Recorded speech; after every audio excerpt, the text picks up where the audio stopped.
दिल्ली शहर की मासूमियत उन छोटे मोहल्लों में नजर आती है जहां आज भी लोग खुलकर जीना जानते हैं, बिना किसी तकल्लुफ के मिलते हैं, जहां बच्चे अकेले बिना किसी की उंगली थामे स्कूल जाते हैं और बिना किसी डर के सड़कों पर खेलते हैं। लेकिन आज ऐसे ही एक मोहल्ले में एक ऐसा वाकया हुआ जिसने इस मोहल्ले की तस्वीर ही बदल दी।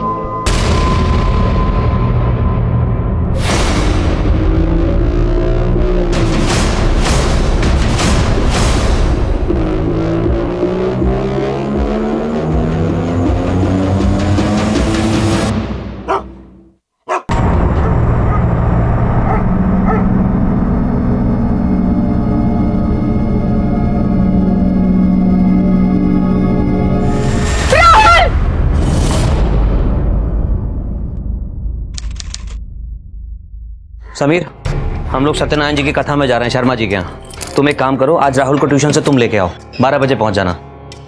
अरे पहुंच जाओगे ना? हाँ भैया ले आऊंगा, टेंशन मत लो आप। अगर गोपाल छुट्टी पर नहीं गया होता तो ये काम हम तुम्हें बोलते ही नहीं। भाभी बोल तो दिया, ले आऊंगा, अब लिख के दूं क्या? चलो। और हाँ समीर, मेहरबानी करके दिन में दारू मत पीना। भैया दारू छोड़ दी है मैंने।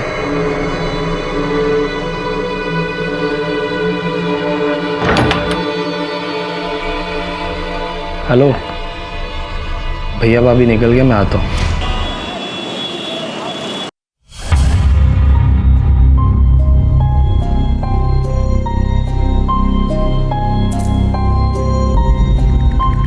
राहुल, तू घर पे नहीं गया? नहीं, मेरे चाचू लेने आने वाले थे, लगता है नहीं है। राहुल तो क्या हो गया, तू हमारे साथ चल। हाँ नहीं, मैं इधर ही वेट करता हूँ, शायद आ रहे हो। अच्छा ठीक है, चल बाय बाय।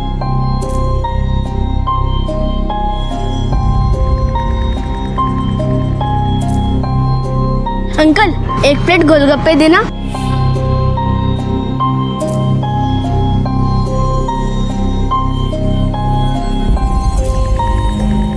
अंकल, टाइम क्या हुआ? 12:15। लगता है ये चाचू भी भूल गए। कोई नहीं, मैं खुद ही घर चला जाता हूँ।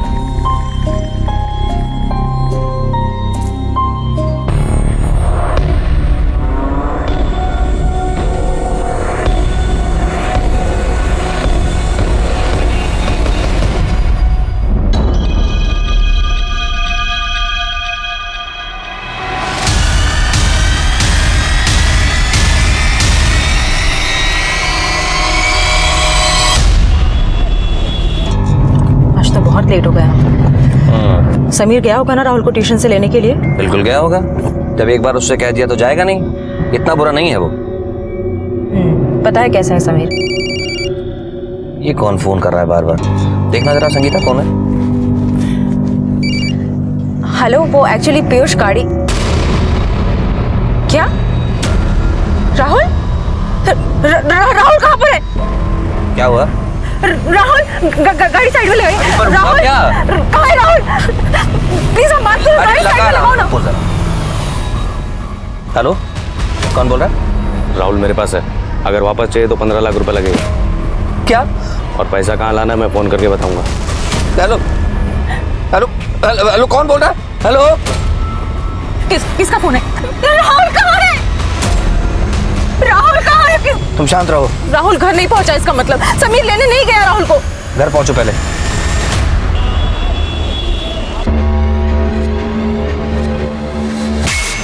पता नहीं कैसा होगा मेरा राहुल। रो मत संगीता, राहुल मिल जाएगा। पीयूष भाईजान गए हैं ना पुलिस के पास, देखना वो राहुल को लेकर ही आएंगे।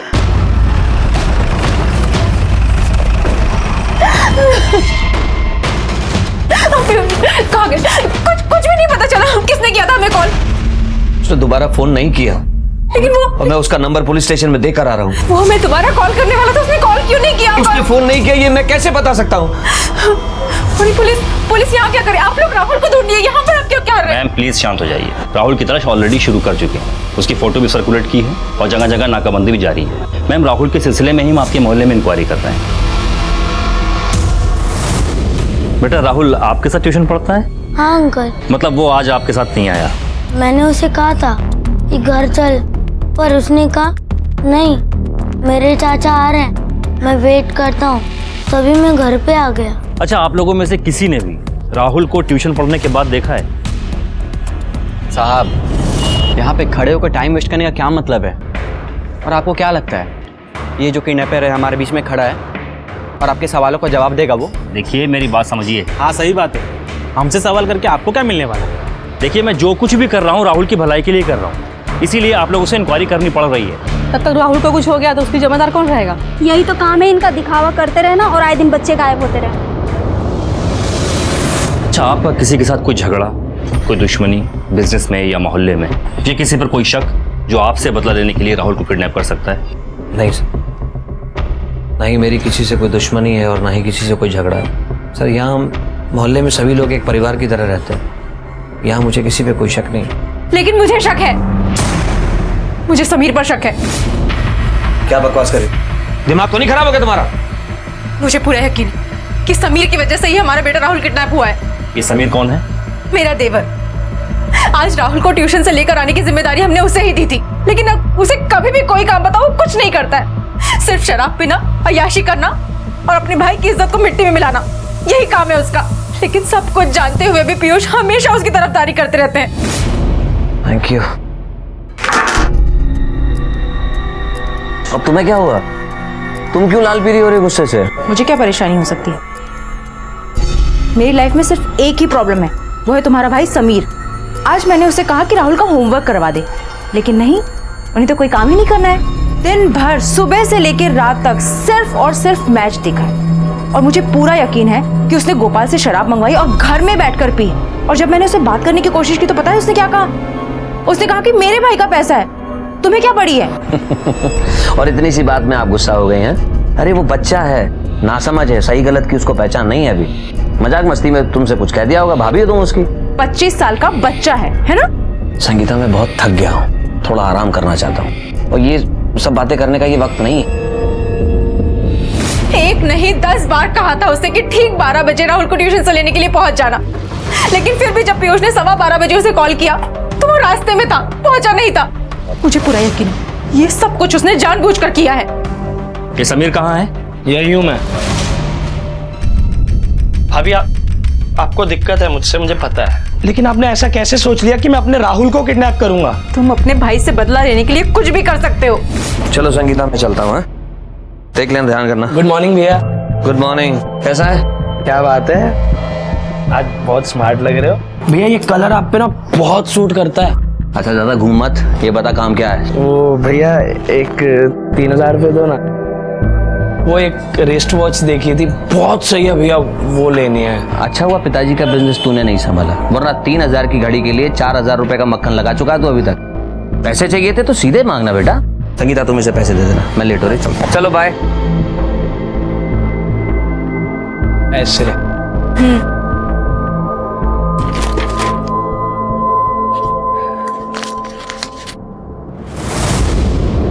समीर, ये क्या है?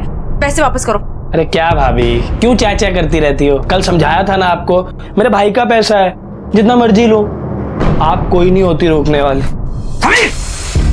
पीयूष, नालायक, आज अगर गाड़ी की चाबी नहीं भूला होता ना तो तेरा असली चेहरा देखने से बाकी रह जाता मैं। तेरी भाभी ने मुझे हर बार समझाया, समीर ऐसा है, समीर वैसा है, मुझसे शिकायत करती रही। मैं इसको समझाता रहा कि नहीं वो बच्चा है, वो मान जाएगा। ये सिला दिया तूने। भैया आप गलत समझ रहे हो। मैं गलत नहीं समझ रहा हूँ और आज के बाद तू एक बात कान खोल के समझ ले, मुझसे 1 रुपए की भी उम्मीद मत करना। जानती हो, बाबूजी गुजरने से पहले बोल के गए थे कि इसका ध्यान रखना। मैंने जरूरत से ज्यादा ध्यान रखा, एक भाई की तरह नहीं, एक बाप की तरह पाला तुझे। एक बात ध्यान रख ले, 1 महीना है तेरे पास, सिर्फ 1 महीना। या तो 1 महीने में ऑफिस ज्वाइन कर, तनख्वाह लेके काम कर, नहीं तो कोई और काम ढूंढ। और अगर दोनों काम नहीं होते तो घर से बाहर निकल जा। चलो यहां से जाओ। सारे आस्तीन के साथ मैंने घर में ही पाल रखे हैं। तुम ये रखो। तुम शांत हो जाओ पीयूष, और आई एम सॉरी, मेरी वजह से ये सब हुआ। देखो, तुम सॉरी मत बोलो, ये तुम्हारी गलती नहीं। तुमने तो मुझे हर बार आगाह किया, अगर मैंने तुम्हारी बात मानी होती तो ये दिन देखने को नहीं मिलता। शराब के नशे में कुछ भी कर सकते हो। भाभी, मैं इतना गिरा हुआ इंसान नहीं हूँ जितना आप। समीर, कोई तो तुमने राहुल को किडनैप नहीं किया? नहीं किया सर। अच्छा, तो फिर राहुल को सही टाइम पर ट्यूशन से लेने तुम क्यों नहीं गए थे? सर वो बोलो। सर राहुल की ट्यूशन के वक्त मैं टिप्सी बार में था एक फाइनेंसर के साथ। सर इस प्रोजेक्ट में मैंने पूरी स्टडी की है। It's a one time investment and sir हम 1 साल में अपना सारा पैसा रिकवर कर सकते। यार राहुल को लेके आना था ट्यूशन से। हाँ भैया मैं बस 2 मिनट में पहुंच रहा हूँ, रास्ते में हूँ। सर वो मैं फाइनेंसर को कन्विंस करने के चक्कर में मुझे टाइम का पता नहीं चला और फिर भैया का फ़ोन आया तो मैं राहुल की ट्यूशन पे भागा गया। तब तक सर राहुल वहाँ से चला गया था। सर मुझे नहीं पता राहुल कहाँ है, मैंने कुछ नहीं किया सर। भाभी आप जिसकी कसम बोलो मैं उसकी कसम खाता हूँ, लेकिन मैंने कुछ नहीं किया भाभी। मुझे अपनी गलती समझ में आई थी, इसलिए मैं अपने आप को प्रूव करना चाहता था, इसलिए मैंने आपको बिना बताए फाइनेंसर से मिलने जा रहा था। उस बार की और उस फाइनेंसर की सारी डिटेल तुम मुझे दोगे? जी सर। हम आपकी कॉल मॉनिटर कर रहे हैं। जैसे ही किडनैपर आपको फोन करेगा हमें उसकी लोकेशन का पता लग जाए, तब तुम ध्यान रखिए। Thank you sir. Sir Piyush को किडनैपर का जो रैंसम कॉल आया था वो इसी मोहल्ले के पीछे से आया था। और सर राहुल का ट्यूशन सेंटर भी इसी मोहल्ले में, घर से सिर्फ 15 मिनट की दूरी पर। सर मैंने आसपास सभी जगह देखा, कहीं भी सीसीटीवी कैमरा नहीं है। सर पता लगाना काफी मुश्किल है कि किडनैपर कौन था। इसका मतलब किडनैपर इसी मोहल्ले का है, तो ये भी हो सकता है कि राहुल भी यही कहीं है।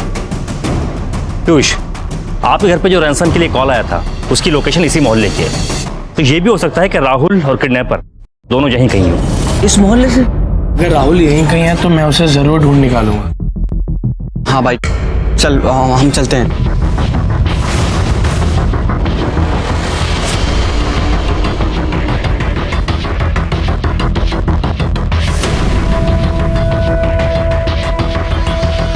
सर एक काम करो, अपने हवलदार यहाँ शादी वर्दी में लगाओ। ठीक है सर।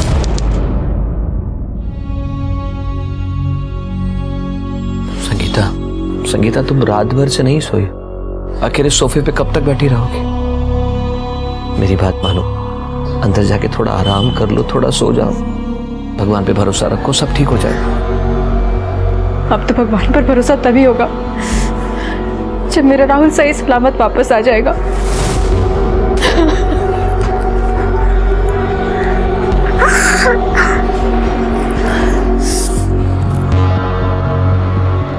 तुम भी तो रात भर से नहीं सोए हो, मैं तुम्हारे लिए चाय बना कर लाती हूँ, कुछ खाओगे नहीं तो तबीयत खराब हो जाएगी।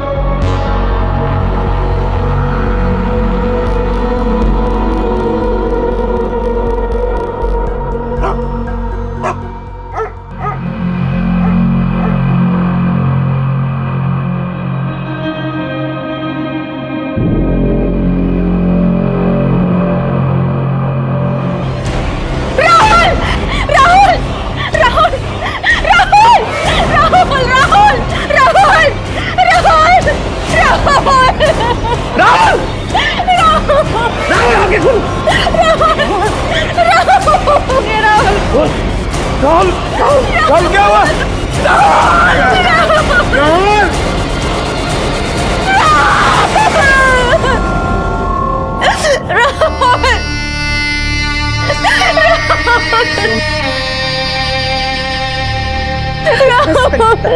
बस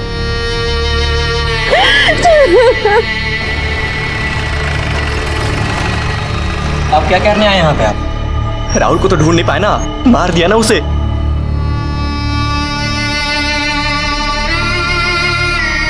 बॉडी कहाँ मिली?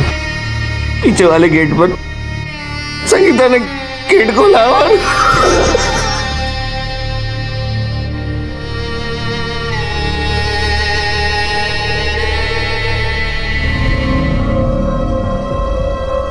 सिंह सर आसपास जरा अच्छे से देखो, कुछ मिलता है क्या?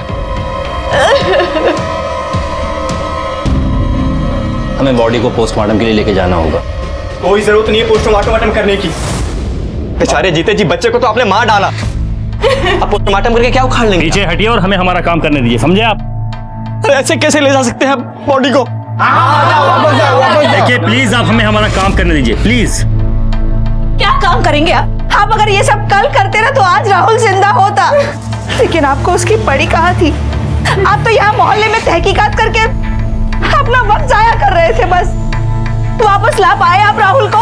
नहीं ना, आप सिर्फ मासूमों को परेशान करना जानते हैं।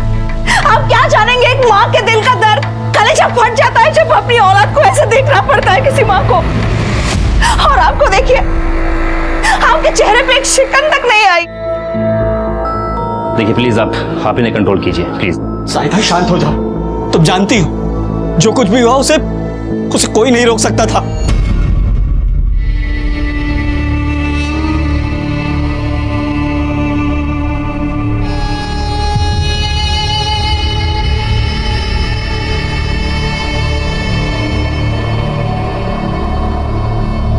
चलिए मान लिया कि आप लोगों में बहुत भाईचारा, बहुत अच्छी बात, लेकिन फिर भी एक बात ये याद रखिए कि फिरौती का फोन इसी मोहल्ले से आया था। इसका मतलब कोई तो एक ऐसा है जिससे आप लोगों को खतरा है। सर हो सकता है आपकी बात ठीक हो, आप भी तो देख रहे हैं ना, इस मुसीबत में पूरा मोहल्ला हमारे साथ अभी भी खड़ा है।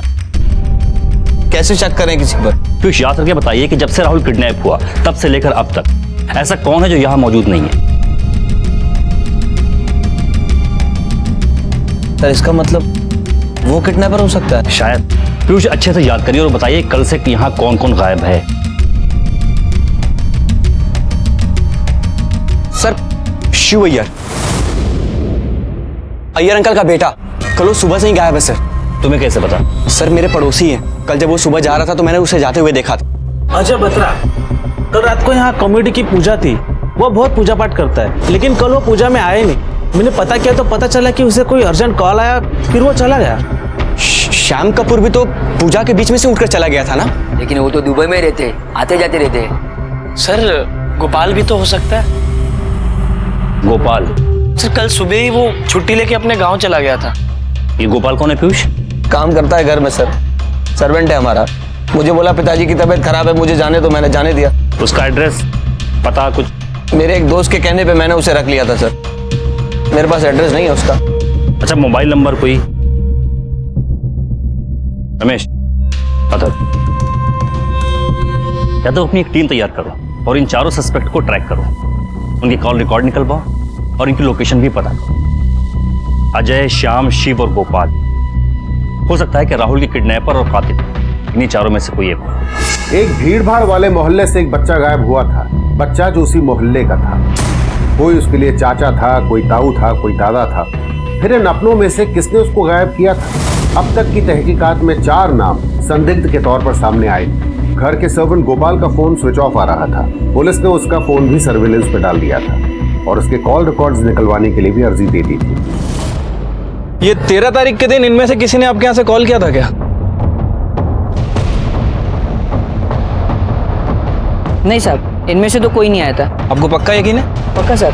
अच्छा, ऐसा कोई आदमी जिसकी हरकत आपको सस्पिशियस लगी हो? नहीं साहब, ऐसा तो कोई नहीं। ठीक है, थैंक यू। श्याम कपूर, जिस दिन राहुल का किडनैप हुआ था उससे पिछली वाली रात श्याम कपूर की तो दुबई की फ्लाइट थी, तो फिर ये राहुल को किडनैप कैसे कर सकता है? और अजय बत्रा? सर इस अजय बत्रा के बारे में मैंने इन्फॉर्मेशन निकाली है। सर अजय बत्रा और इसका दोस्त सोमेश, ये दोनों एक क्लब की मेंबरशिप के फ्रॉड में इन्वॉल्व थे। सोमेश उस दौरान इसके पैसे लेकर फरार हो गया। सर अजय बत्रा ने अपने दोस्त से तकरीबन 10-12 लाख रुपए उधार लिए थे एसयूवी कार खरीदने के लिए, और सर अभी इसके ऊपर तकरीबन 10-12 लाख रुपए वापस लौटाने का प्रेशर है। मतलब अजय पैसों को लेकर के किडनैपिंग कर सकता है? कर तो सकता है सर, हम इसकी फैमिली के कॉल्स रिकॉर्ड कर रहे हैं। सर जैसे ये कॉल करेगा हम इसे पकड़ लेंगे। Yes doctor Garg. Hello inspector साहब, राहुल अग्रवाल की पोस्टमार्टम रिपोर्ट आ चुकी है और कुछ इंपॉर्टेंट इन्फॉर्मेशन है जो शायद आपके काम की हो सकती है। आप अगर यहाँ आ सकें तो मैं आपको डिटेल में समझाऊं। ठीक है, हम अभी आते हैं। राहुल की मौत दम घुटने से हुई है और किडनैपिंग के 2 से 4 घंटे के अंदर ही वो मर चुका था। शायद इसीलिए किडनैपर ने दोबारा रैंसम के लिए कॉल नहीं किया। हो सकता है। एक इंटरेस्टिंग फैक्ट है, राहुल के नाखूनों से हमें ब्लड और स्किन के सैंपल्स मिले। लगता है बच्चे ने मरने से पहले अपने आप को बचाने की काफी कोशिश की है। शायद इसीलिए उसे जान से मारते वक्त या उसे बांधते वक्त किलर के ब्लड और स्किन के ट्रेसेस बच्चे के नाखून में आ गए। इसका मतलब किडनैपर या मर्डर वो जो भी है, उसकी बॉडी पे, खास करके चेहरे पे या हाथों पे या फिर गले पे खरोच के निशान होंगे। जी बिल्कुल, और बल्कि ये निशान अभी ताजे होंगे। अगर ऐसा कोई सस्पेक्ट आपको मिलता है तो समझिए आपको आपका किलर मिल गया। अब वो जो कोई भी था सर, हम लोगों ने तो अपना बच्चा खो दिया। हम आपकी अब क्या मदद कर सकते हैं? समीर, समीर, हाथ दिखाओ। तुम नहीं मारे ना, तुम नहीं मारे ना राहुल को, तुम नहीं मारे राहुल, तुम नहीं मारे राहुल को, तुम नहीं मारे राहुल को, नहीं मारा, तुम नहीं मारे राहुल। मैंने नहीं मारा बाप। संगीता संभाल लो अपने आप को।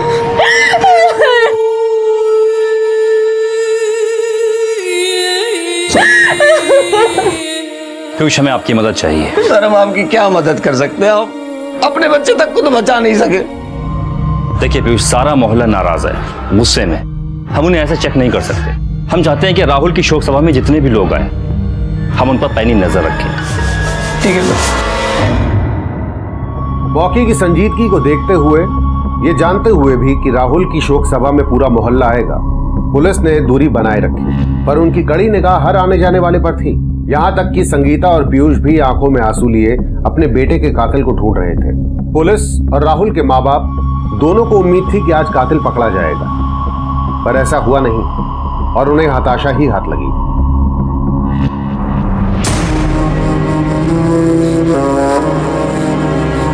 कल ये यही था, पूरा घर इसकी शैतानियों से गूंजता था, पर आज सन्नाटा है। बाहर ही नहीं, मेरे अंदर भी कान तरस गए हैं इसके मुंह से मां सुनने के लिए। आखिर लोग इतने हैवान क्यों हो जाते हैं कि मासूमों को मारते वक्त के हाथ भी नहीं कांपते। सर, 2 इंपॉर्टेंट इन्फॉर्मेशन हाथ लगी है। सर, शिव अय्यर, मोहल्ले वालों के हिसाब से अभी उसे वैष्णो देवी में होना चाहिए, लेकिन सर उसका फोन अभी 2 दिन पहले नोएडा के सेक्टर 37 में ऑन हुआ था। और दूसरी इन्फॉर्मेशन? सर गोपाल, हमने गोपाल के कॉल रिकॉर्ड चेक किए। सर इसमें से एक नंबर है जिसमें वो कंटिन्यूस बात कर रहा था। इस नंबर के बारे में इंक्वायरी निकाली है, पता चला ये उसकी बीवी का नंबर है। शिव अय्यर, पता करो ये शिव अय्यर का सिर्फ मोबाइल ही नोएडा में था या ये खुद भी नोएडा में? और ये गोपाल, इसकी बीवी से पूछताछ करो और इसके घर के बाहर सादी वर्दी में कांस्टेबल तैनात करो और इसका फोन सर्विलांस पर डालो। ठीक है सर।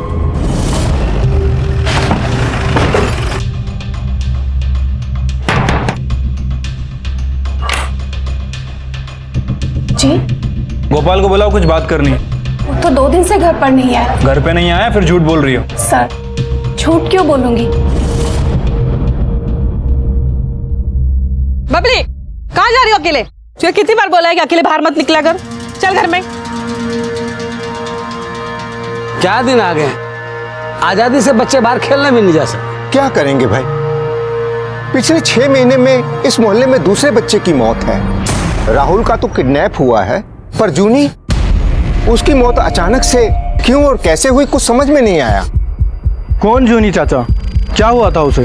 वो जाहिदा और फिरोज की बेटी 8 साल की बच्ची थी। 2 दिन से किसी को दिखाई नहीं दी, फिर पता चला बच्ची मर गई। कब्रिस्तान में दफना दिया उसे। बड़ी प्यारी बच्ची थी। पर चाचा, बच्ची की मौत कैसे हुई? क्या बताऊं बेटा, जाहिदा और फिरोज का तो ये कहना है कि वो टीवी पे कुछ देखा था और वैसा ही करने के लिए मुंह को पन्नी से बंद किया और खोल नहीं पाए और दम घुटने से मौत हो गई। पर क्या कहें, छोड़ो बेटा। बोलो ना चाचा, पर क्या? पर किसी को भरोसा नहीं उनकी इस कहानी पे। राहुल का केस अभी सुलझा भी नहीं था कि पुलिस को एक और केस का सिरा हाथ लगा। पुलिस ने बिना किसी शिकायत के दर्ज हुए भी इस केस की तह तक जाने की ठानी। बेशक पूरा मोहल्ला पुलिस पर तमाम तरह की तोहमतें लगा रहा था, पर पुलिस अपनी जिम्मेदारियों से चूकने को तैयार नहीं थी और राहुल ही नहीं, किसी भी पीड़ित को न्याय दिलाने को प्रतिबद्ध थी। सर, अगर आप उस दिन वाली बात के लिए आए हैं तो जाहिदा की तरफ से मैंने आपसे माफी मांग ली थी। अगर आप चाहें तो मैं दोबारा आपसे। जूनी की मौत कैसे हुई थी हम ये जानने आए। क्या हुआ था उस दिन? मेरी जूनी। सर, जूनी बच्ची थी, उसने टीवी पे कोई प्रोग्राम देखा था शायद, और वही घर में अपने ऊपर ट्राई करने की कोशिश कर रही थी। उसने पॉलीथीन से अपना चेहरा ढक तो लिया था, लेकिन वक्त रहते उतार नहीं पाई और फिर दम घुटने से उसकी मौत हो गई। उसका डेथ सर्टिफिकेट तो होगा आपके पास? जी आइए।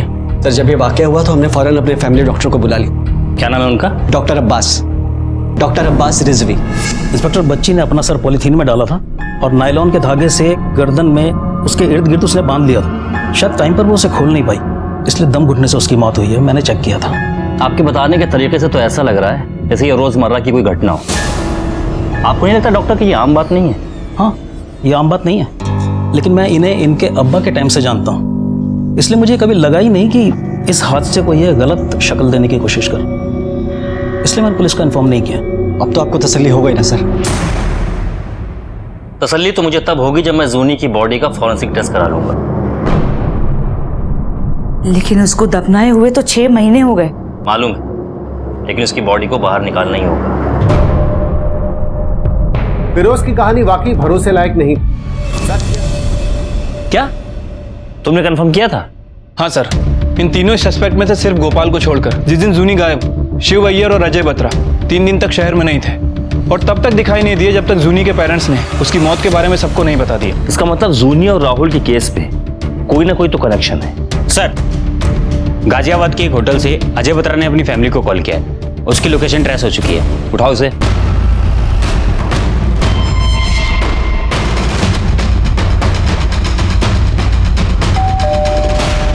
कौन है? Sir, room service. आपने जो खाना ऑर्डर किया था वो लेके आया हूं। पुलिस, चलो। पर मैंने किया क्या? सब बताते हैं। अरे हाँ रमेश, क्या खबर है? जय हिंद सर। सर, हमें खबर मिली है कि शिव ने नोएडा के सेक्टर 37 में एक फ्लैट खरीदने के लिए किसी प्राइवेट फाइनेंसर से लोन लिया था, जो कि उसकी जान के पीछे पड़ा है सर। उसे कुछ 5 लाख रुपए देने थे। मतलब शिव के पास भी मोटिव है राहुल को किडनैप करने का? सर, मैंने गार्ड से कंफर्म किया तो उसने बताया कि शिव 2 दिन पहले यहाँ आया था। एक काम करो, फ्लैट में जाकर के फिर से चेक करो, और अगर वो अभी भी वहां हो तो उठा लो उसे। शिव अय्यर, पुलिस, चलो। तो वैष्णो देवी जाने के नाम पे तू ये कुकर्म करता है? नहीं सर, मैं कोई कुकर्म नहीं करता है सर। जो नोएडा में लड़की है वो मेरा वाइफ है। अच्छा, तो तू दुनिया का पहला ऐसा आदमी है जो अपनी बीवी से छुप छुप के मिलता है? हाँ सर, वो मेरा मजबूरी है सर। मैं साउथ इंडियन है, मेरा फैमिली बहुत स्ट्रिक्ट और डिसिप्लिन है सर। वो बोले कि मैं तमिलियन गर्ल को छोड़ के किसी और से शादी नहीं कर सकता, वो अलाउ नहीं करेंगे सर। पर अभी मैं कॉलेज में एक बिहार का लड़की बेला से बहुत प्यार करता, उसका फैमिली भी मेरे को बहुत पसंद करता था सर। तो मैं उससे छुप के शादी किया, उसको नोएडा में रखा है। मैं वो वैष्णो देवी का झूठ बोल के उनसे मिलने के लिए जाता था सर। तुमने राहुल को किडनैप क्यों किया? अपने घर के लोन का पैसा भरने के लिए? नहीं सर, मैं किसी को किडनैप नहीं किया। मेरे को मालूम, मेरे को पैसा भरने का है। मैं अपना पीएफ पे लोन अप्लाई किया। जिस दिन राहुल का मर्डर हुआ तू कहाँ था उस दिन? मैं अपना वाइफ और बेबी के साथ नोएडा में। यादव, इसके बयान को क्रॉस चेक करो और इसको यहीं बिठा के रखो। अजय, क्या हुआ? आई सर, मैंने कुछ नहीं किया, सब उस सुमेश ने किया है सर। वही पैसा लेके भागा था। पता है हमें, उस केस में पुलिस सुमेश को ढूंढ रही है, तुम्हें नहीं। तुम सुमेश की वजह से नहीं छुपे हुए थे, तुम राहुल अग्रवाल के मर्डर की वजह से छुपे हुए थे। राहुल अग्रवाल? ये कौन है सर? राहुल अग्रवाल पीयूष अग्रवाल का बेटा, तेरे मोहल्ले में रहता है ना वो? सर, उसके मर्डर से मेरा क्या लेना देना? मैं बताऊंगा या तू बताएगा? हाँ, तुमने नई एसयूवी गाड़ी खरीदी अपने दोस्तों से पैसा उधार लेकर के, और जब उन्होंने पैसा मांगा और तुम दे नहीं पाए तो तुमने राहुल को किडनैप कर लिया, फिर फिरौती मांगी और बाद में उसे मार दिया। ये बेवजह मुझे क्यों फंसाया जा रहा है? जब तक तू सच नहीं बोलता और ये केस सॉल्व नहीं होता तू यहीं सड़ेगा। यादव सर, इसकी बॉडी को चेक करो, ये कहीं खरोंच के निशान तो नहीं है, और शिव के भी। ठीक है सर।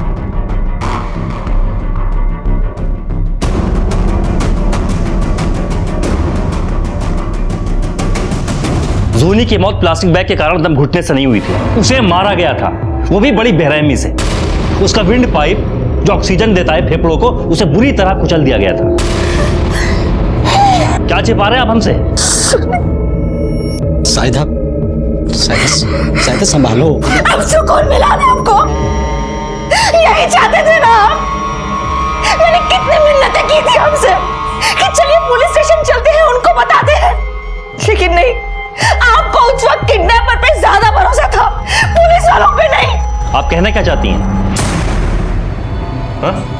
सर, आज से 6 महीने पहले तक मेरी सोच ऐसी नहीं थी। मैं जूनी से बहुत नफरत किया करता था, क्योंकि वो बेटी थी और मुझे बेटा चाहिए था। मैं बात बात पर उसको डांटता था, मारता था, बहुत डरती थी मुझसे। फिर अपनी मौत से 1 दिन पहले वो स्कूल से आते वक्त गायब हो गई। साइदा बहुत परेशान थी सर, लेकिन मुझे कोई टेंशन नहीं। फिरोज कुछ तो करो, हमारी बच्ची को कहीं से ढूंढ लाओ। रोज तो 6 बजे आ जाती है, आज 7:15 हो गए, अभी तक नहीं आई। छैयाना नहीं लौटी, कितना सुकून है घर में। तुम उसके अब्बू हो कि क्या हो? अपने बच्चे के बारे में कोई ऐसे बात करता है? मैं उसका कोई अब्बू उब्बू नहीं हूं और ना ही वो मेरी कुछ लगती है। फिरोज तुम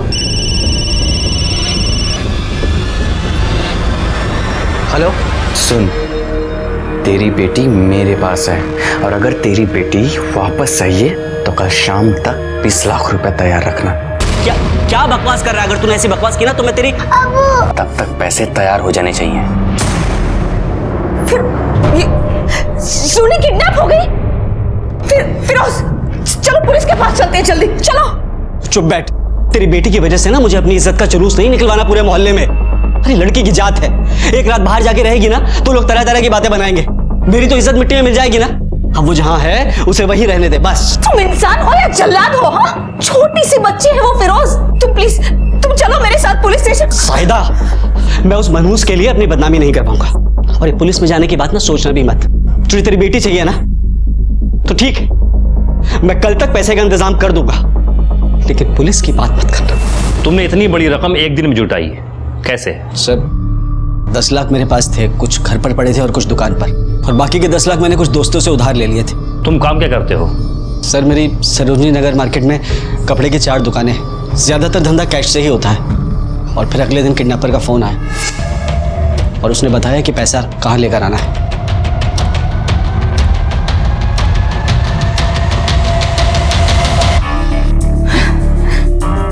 फिरोज पैसे दिए हुए घंटों बीत गए, आधी रात हो गई है। पैसे देने के बाद अब कितने घंटे हो गए, अभी तक जूनी क्यों नहीं आई? फिरोज आ जाएगी।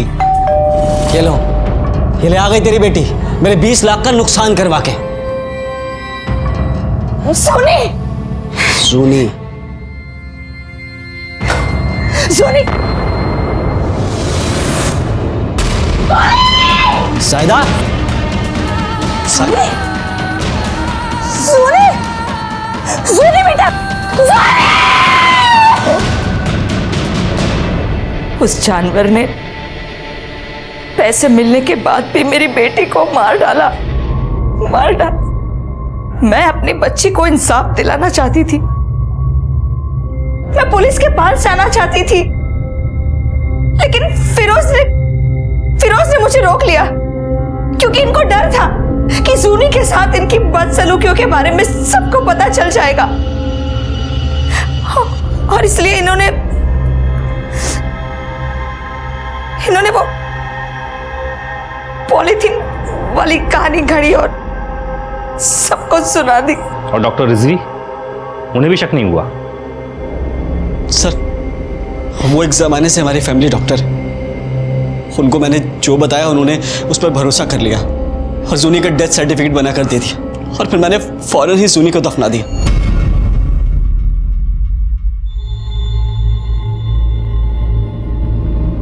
साहिदा मुझे माफ कर दो साहिब।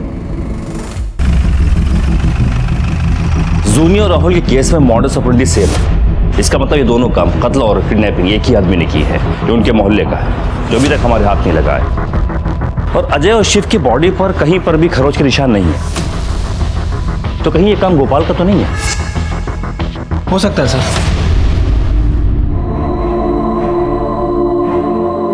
आखिर क्या हो गया है इस समाज को? इंसानियत तो जैसे बची ही नहीं।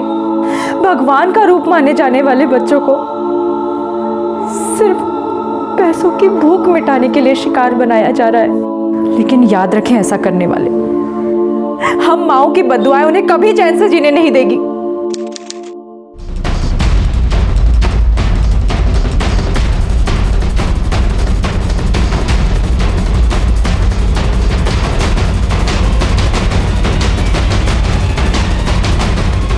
क्या हुआ? चलो अभी बता। लेकिन अरे चल अभी बताते हैं। हुआ क्या? सर ऐसा नहीं चलेगा सर, आपको बताना पड़ेगा। आप लोग प्लीज शांत हो जाइए। सबको आप शांत करते रहिए। 5 दिन हो गए मेरे बेटे का मर्डर हुए, क्या किया आपकी पुलिस ने? सिर्फ बातें बना रहे हैं आप। आखिर कब तक मिलेगा मेरे बेटे का कातिल? तहकीकात के नाम पे सिर्फ आप लोगों को परेशान करते हैं। आपका बेटा चाहता ना तो आपको पता चलता। पूछताछ कर रहे हैं ना, आप समझिए अच्छे से। पूछताछ कर रहे हैं, कुछ नहीं होना यहाँ नहीं। चलो यहाँ से।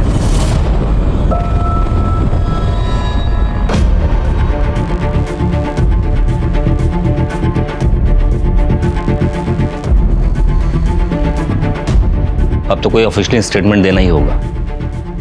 वरना ये लोग शांत नहीं होंगे। देखिए, ऐसा नहीं है कि इस केस में कोई प्रोग्रेस नहीं हुई है, हम जल्दी कातिल को पकड़ लेंगे। हमारे पास 3 सस्पेक्ट है, पूछताछ जारी है।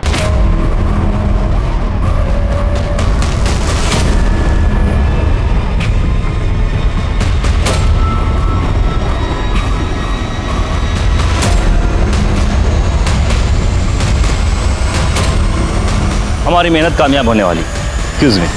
साहब मैंने कुछ नहीं किया साहब, मुझे जाने दीजिए।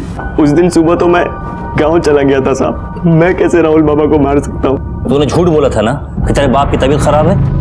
वो इसीलिए साहब, अगर सच बोलता तो वो लोग छुट्टी नहीं देते। ये कम से क्यों मान रखा है तूने? हाँ? वो तो साहब बस कॉल क्या छुपा रहा है? खड़ा कुछ नहीं साहब। देखा?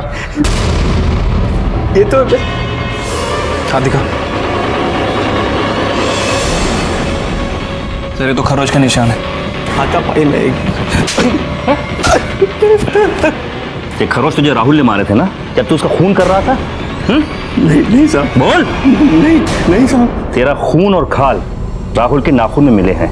अब सच सच बोल दे, नहीं तो डीएनए टेस्ट सच बोलेगा। बोल। साहब हम कहीं भी नहीं गए थे साहब, हम दिल्ली में ही थे।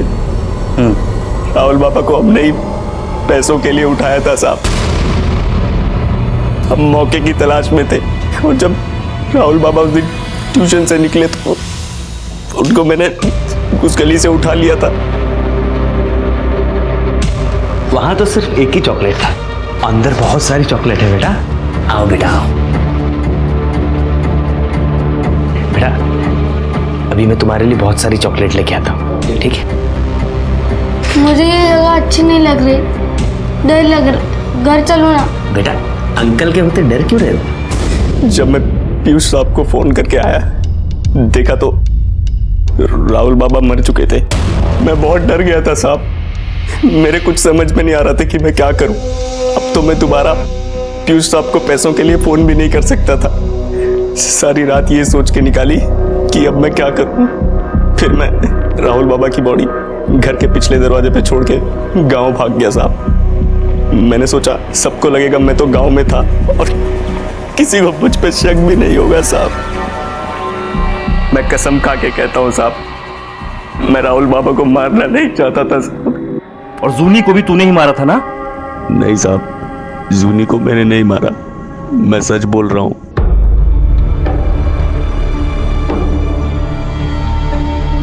क्या हुआ सर? सर अब तो गोपाल ने भी बयान दे दिया है, केस सॉल्व हो चुका है।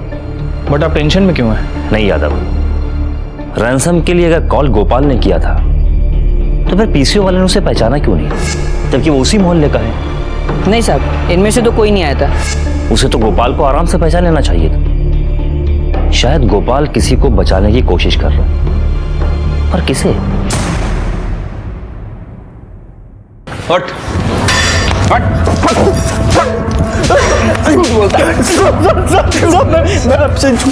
मैं आप लोग से झूठ क्यों बोलूंगा साहब? तू ऐसे नहीं मानेगा।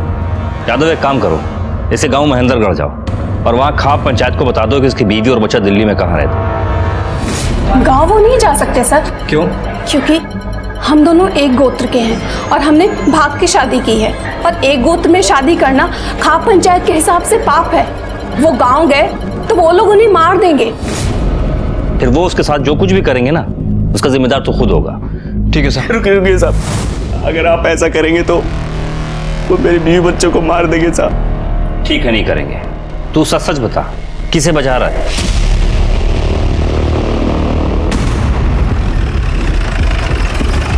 एक मिनट सर, आपने कहा था कि आपके पास 3 सस्पेक्ट थे, तो इसका क्या किया आपने? और राहुल को किसने मारा? बताता हूँ। जब तक आप बता नहीं देते तब तक आप यहाँ से नहीं जा सकते। नहीं चले देंगे। वही बताने आया हूँ। शिव और अजय निर्दोष हैं। तो क्या इसका मतलब गोपाल ने राहुल को? सिर्फ गोपाल ने ही नहीं, इसमें कोई और भी शामिल है, और हम उसी को अरेस्ट करने यहाँ आए हैं। और हाँ, एक बात और, जूनी का भी कातिल वही है और वो आप लोगों में से ही एक है।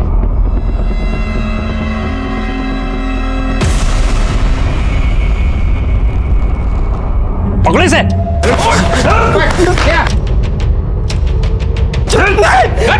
तूने मेरी बच्ची को मारा, तूने मारा मेरी सोनी को। क्यों मारा? क्यों मारा मेरी बच्ची को? क्या बिगाड़ा था उसने तेरा? मेरी मासूम बच्ची को क्या बिगाड़ा था तेरा? क्यों मारा मेरी सोनी को तूने?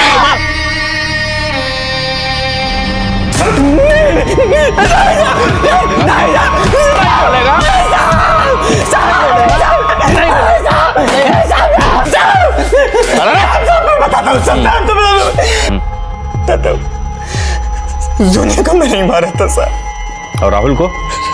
राहुल को भी किडनैप करने में मेरा ही आता सर। क्यों क्या ये सब? हाँ, दो किडनैपिंग और मर्डर क्यों किया? गर्लफ्रेंड के लिए साहब, उस पे खर्चा करने के लिए, नहीं तो मुझे छोड़ देती साहब। 6 महीने पहले मैंने जूनी का किडनैप किया था। सुना अपनी बेटी की आवाज? कल शाम तक पैसे तैयार हो जाने चाहिए। और मुझे 20 लाख रुपए मिल गए, पर मैं साहब जूनी को जिंदा नहीं छोड़ सकता था, क्योंकि मुझे वो पहचानती थी। इसलिए मैंने उसे मारकर उसके घर पे फेंक दी। 20 लाख रुपए सर कुछ ज्यादा दिन तक नहीं चले। 7 लाख रुपए का कर्ज भी चुकाना था। फिर एक दिन वो बेवड़ा समीर पीकर बड़बड़ा रहा था साहब। साला बिजनेस पापा ने शुरू किया, मेरा भाई उस पर कब्जा करके बैठा।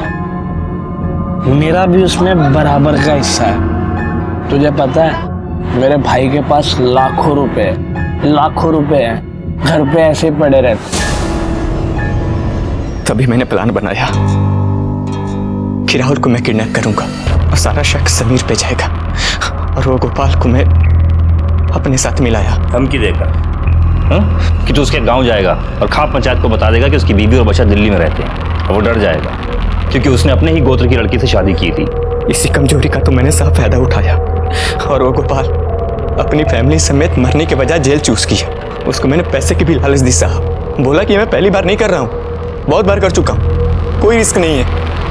पर नहीं। फिर तूने गोपाल से किडनैपिंग करवाई, पर पासा पलट गया जब राहुल मर गया। उसी बेवकूफ की वजह से तो सब गड़बड़ हो गया, और उल्टा गोपाल मेरे पास आ गया कि राहुल मर गया, अब क्या करें?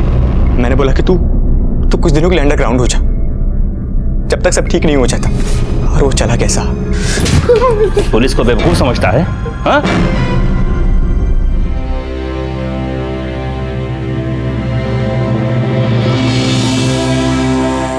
राहुल और जूनी को इंसाफ तो मिला, गोपाल और विक्की को उनके किए की सजा भी मिली। जिंदगी अपने ढर्रे पर वापस आ गई। लेकिन अब पहले जैसा कुछ नहीं रहा। जिस मोहल्ले में लोग एक दूसरे पर आंख बंद करके विश्वास किया करते थे, अब वही लोग एक दूसरे को शक की निगाह से देखते हैं। राहुल और जूनी दोस्त थे, एक साथ खेलते थे, लड़ते थे, झगड़ते थे। उनके सामने उनका पूरा भविष्य था।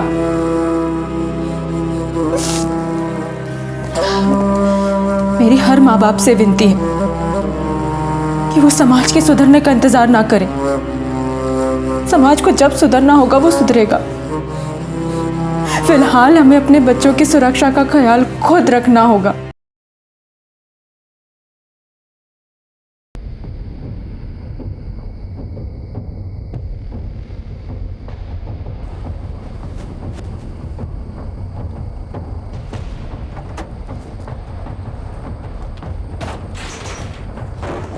मेरी जिंदगी जितनी चुनौती भरी थी, मेरी मौत उतनी ही रहस्यमयी। मैंने कभी सपने में भी नहीं सोचा था कि मुझे जिंदा ही मार दिया जाएगा।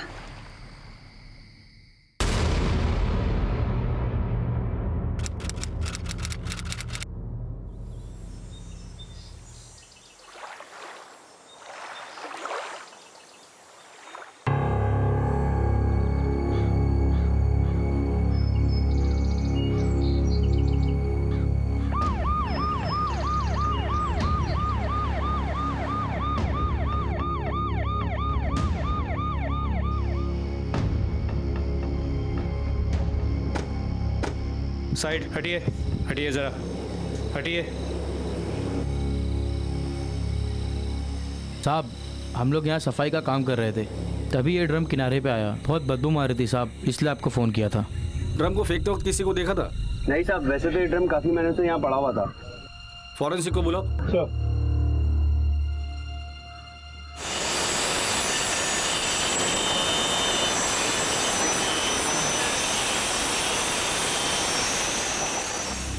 सर इसमें तो कंक्रीट है। तोड़ दो उसे।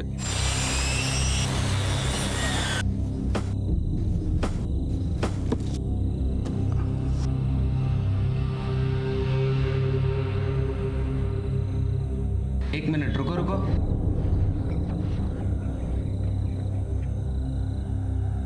सर इसमें तो कंकाल है। आसपास के एरिया में पता करो कि पिछले 1-1.5 साल में किसी औरत की मिसिंग कंप्लेंट दर्ज हुई है या नहीं। और वो ड्रम, उस पर एक बैच नंबर होगा।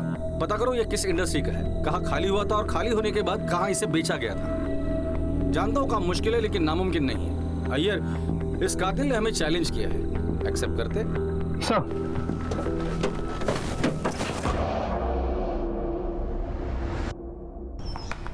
Very good, what a shot, very good बेटा। बेटा लेके आओ ना बॉल, मैं थक गया हूं।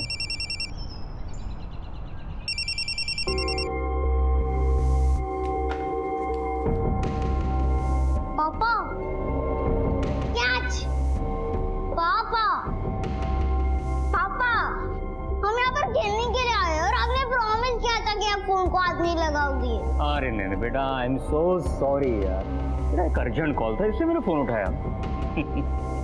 चल अभी वो टीवी पर मैच शुरू होने वाला है ना। हाँ वो मैच देखते हैं हम लोग।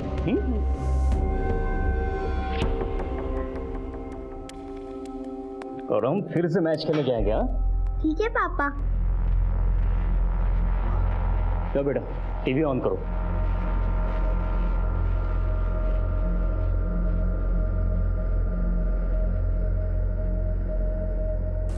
किसका फोन था रेणु? बेंगलुरु टॉस हार चुकी है। ऐसे ही किसी टेली मार्केटर का फोन था। वही मैच में जीतता है। तो अब देखना ये है पापा कि ये बैंगलोर टॉस हार गया। बैठता है। मुंबई ने फील्डिंग ली है और बेंगलुरु ने बैटिंग से अपने गेम का आगाज किया है। पापा हमारी टीम टॉस हार गई, इसका मतलब हम हार गए क्या? बेटा टॉस हारने जीतने से कुछ नहीं होता है।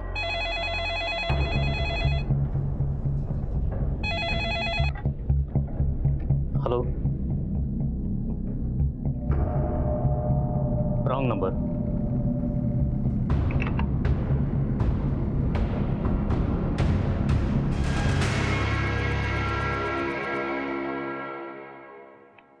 सर आसपास के एरिया में पूछताछ की लेकिन कोई इन्फॉर्मेशन नहीं मिली। उस ड्रम के बारे में कुछ पता चला? नहीं सर, फोरेंसिक को कुछ नहीं मिला। सारे मार्क्स वाइप आउट हो चुके, ना कोई फिंगरप्रिंट्स ना कोई और क्लू।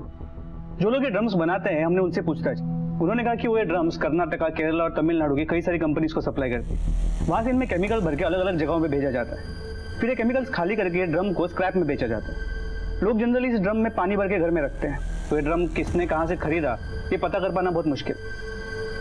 और ये जो पायल मिला था उसके बारे में कुछ पता चला? नहीं सर, बहुत ही कॉमन डिजाइन है, किसी लोकल सुनार ने बनाया होगा, पर उस पर कोई स्पेशल मार्क भी नहीं। मतलब डेड एंड, हमारे पास कोई भी क्लू नहीं है। सर हमें उस स्केलेटन से एक क्लू मिला है। स्केलेटन की हील की हड्डी में ये स्क्रू रखा था।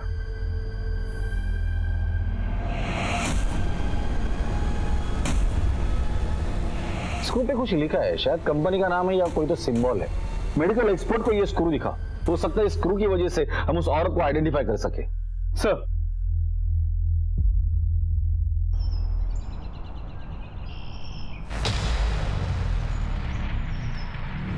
माँ क्या हुआ, हम भाग क्यों रही है?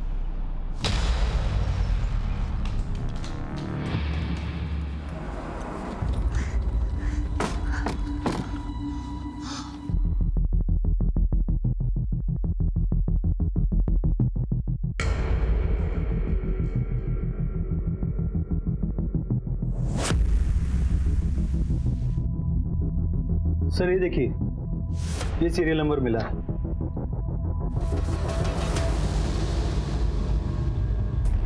एकमात्र मिले मलोलर स्क्रू के आधार पर केरला पुलिस ने अलग अलग राज्यों के अलग अलग शहरों की पुलिस से सहायता मांगी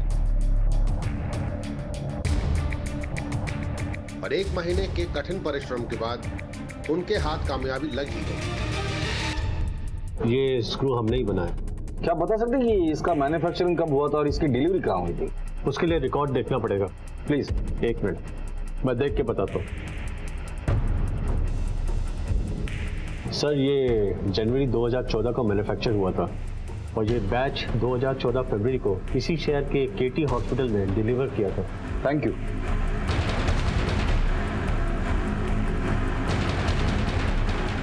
सर, ड्रम में जो स्केलेटन मिला था उसकी फोरेंसिक रिपोर्ट के मुताबिक स्केलेटन किसी औरत का है और उसकी उम्र करीब 45 साल की होगी। तो उसे मरे करीब 12 से 15 महीने हो चुके हैं। ठीक है, फिलहाल तो केटी हॉस्पिटल चलते हैं, देखते हैं वहाँ से क्या इन्फॉर्मेशन मिलती है।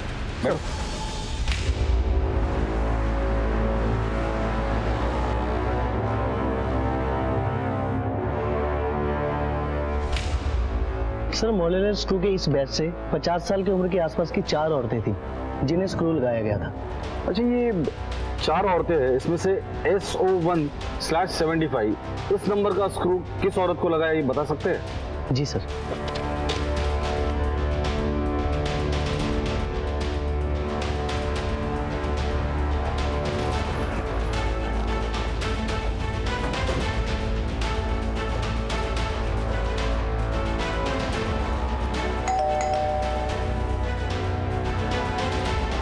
शांता का घर यही है? अम्मा बैंगलोर गई है मतलब? अम्मा को चिकन पॉक्स हुआ था, उसके इलाज के लिए वो बैंगलोर गई है। कब गई थी? पिछले साल जनवरी में गई है, पर जाने से कुछ महीने पहले उनके पैर की हड्डी टूट गई थी, तो उनका ख्याल रखने के लिए एक नर्स थी जो उनकी देखभाल करती थी। बस उसके बाद वो उसी के पास जाने की बात कर रही थी। 1 साल पहले तुम्हारी माँ को चिकन पॉक्स हुआ था। चिकन पॉक्स ठीक होने के लिए 1 साल तो नहीं लगता ना? खैर, आखिरी बार कब बात हुई थी उनसे? जब से वो गई है उनसे बात ही नहीं हुई है। तुम्हें ये जानने की कोशिश भी नहीं की तुम्हारी अम्मा है कहाँ, किस हालत में है? थोड़ा अजीब नहीं लगता? वो हमारी बनती नहीं थी। अम्मा, मैं रमन को छोड़ के आ गई, अब मैं यहीं रहूंगी। पता था मुझे यही होने वाला है। अरे कितना कुछ सोचा था तेरे लिए। गोपाल अन्ना के बेटे अशोक के साथ तेरी शादी तय कर दी थी, अच्छे से रहती वहां पे रानी बनकर, पर नहीं, तुझे तो उस भिखारी निकम्मे रमन के साथ ही मरना था और वहां भी नहीं रह पाई तू अच्छे से। अम्मा, अगर तू नहीं चाहती है ना कि मैं यहाँ रहूं तो मैं यहाँ से भी निकल जाती हूँ। मैंने अम्मा की मर्जी के खिलाफ शादी की थी, उसी बात को लेकर हमेशा अम्मा गुस्सा रहती थी। फिर उसके बाद उन्हें चिकन पॉक्स हुआ तो मुझे डर है कि तुम्हारी बीमारी इससे न लग जाए। तुझे इसकी चिंता करने की जरूरत नहीं है। मैं खुद ही यहाँ से चली जाऊंगी, बैंगलोर जाऊंगी समृद्धि के पास, वहीं जाकर अपना इलाज कराऊंगी और कभी वापस नहीं आऊंगी। जितने महीने साथ रहे, 1 मिनट के लिए भी हमारी बनती नहीं थी। फिर एक दिन मैं काम पे से वापस लौटी तो देखा अम्मा घर पर नहीं थी। मुझे लगा वो काम पे गई होगी। फिर जब वो नहीं लौटी तो मैंने 1-2 बार फोन ट्राई किया, अम्मा ने फोन ही नहीं उठाया। 1 साल पहले जब वो यहाँ से चली गई थी तो उसके अतीत में क्या हुआ था? किसी के साथ दुश्मनी थी, किसी के साथ झगड़ा हुआ था?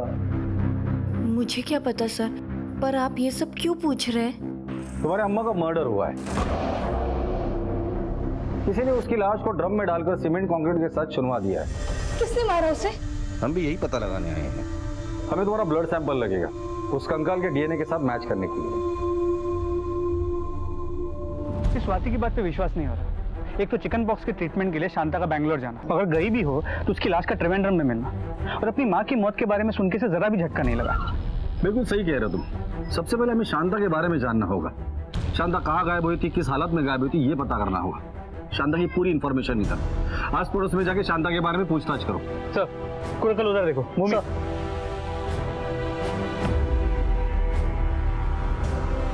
सर, डीएनए रिपोर्ट से कंफर्म हुआ है कि बॉडी शांता की, और उसकी मोबाइल लोकेशन से पता चला कि वो शायद कभी तिरुवनंतपुरम के बाहर गई नहीं। 7 जनवरी 2015 को उसका फोन उसके घर के आसपास ही स्विच ऑफ हुआ था। फिर ये देखिए, इसका मतलब शांता की बैंगलोर जाने वाली बात तो झूठ निकली। वो 7 जनवरी को अपने घर के पास से ही गायब हुई थी। स्वाति ने अपनी माँ के मर्जी के खिलाफ घर से भागकर शादी की थी, फिर वापस भी आई थी, जिसके लिए उसकी माँ उसे दिन रात ताने मार रही थी। इस सवाल ये है कि इतनी छोटी सी बात के लिए कोई बेटी अपनी माँ का मर्डर करेगी? अय्यर, ये शांता का लॉटरी का बिजनेस था ना, तो हो सकता है ये मर्डर पैसे के लिए किया गया हो। शांता की बैंक डिटेल्स चेक करो और गायब होने के पहले उसके जिंदगी में क्या हुआ था ये भी पता करो। सर मीडिया के कुछ लोग सुबह से पुलिस स्टेशन के बाहर रुके हैं। मुझे लगता है आपको उनसे एक बार मिल लेना चाहिए। तिरुवनंतपुरम लेक के पास पुलिस को ड्रम में एक औरत का कंकाल मिला है। बताया जा रहा है कि ये ड्रम पिछले 1 साल से यहाँ पड़ा है। आइए जानते हैं इन्वेस्टिगेशन ऑफिसर के नायर का इस केस के बारे में क्या कहना है। वो कंकाल एक औरत का था जिसका नाम शांता था और वो यहीं की तिरुवनंतपुरम की रहने वाली थी। ये मर्डर 1 से 1.5 साल पहले हुआ था और मुझे यकीन है उसके कातिल को हम जल्द से जल्द अरेस्ट करेंगे। सुमन, मेरे लिए जरा पानी लाना।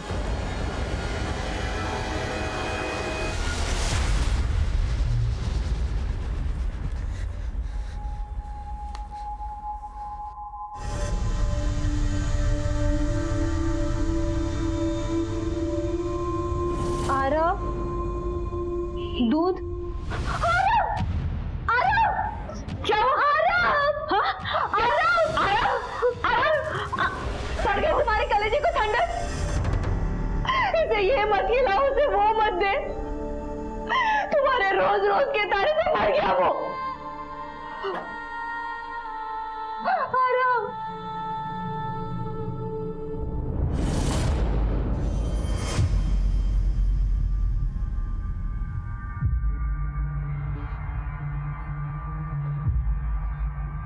अजी, क्या हुआ रेणु की बहन का? रेणु की बहन? वो जो चेन्नई में रहती है ना, उसकी तबीयत कैसी है?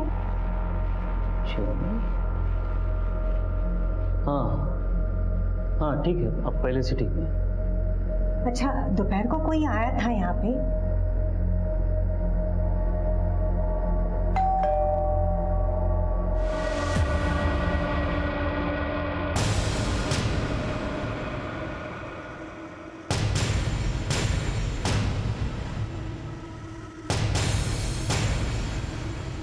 क्या हुआ?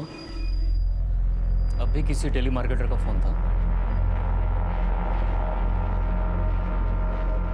ये चेन्नई में तुम्हारी कौन सी बहन है?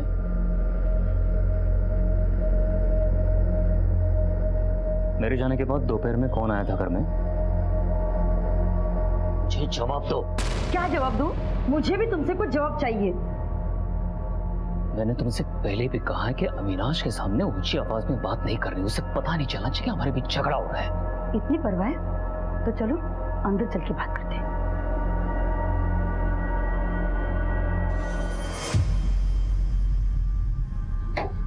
बोलो, क्या बोलना चाहती हो? बच्चा मुझे नहीं, तुम्हें चाहिए था। और ये सब जो तमाशा। धीरे बोलो, चिल्ला क्यों रही हो? अविनाश सुन लेगा। इतना छोटा बच्चा है, क्या सोचेगा जब उसे पता चलेगा कि उसकी माँ उसे पैदा ही नहीं करना चाहती थी? तब तो उसे ये भी पता होना चाहिए कि उसका बाप क्या है। आपके पड़ोस में जो शांता रहती थी उसके बारे में आप कुछ बता सकते हैं? शांता बहुत अच्छी औरत थी साहब। इधर सब उसे चाहते थे। वो हमेशा सीधा बात करती थी और गलत काम उसे पसंद नहीं थी। शांता अम्मा इधर ही मेरे बाजू में अपना ठेला लगाती।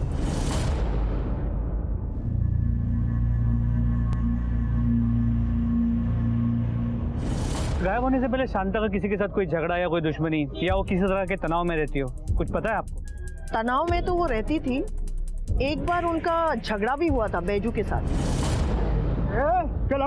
चलिए क्या कर रहा तू? शांता, क्या कर रहा है? चुप रहे, चल।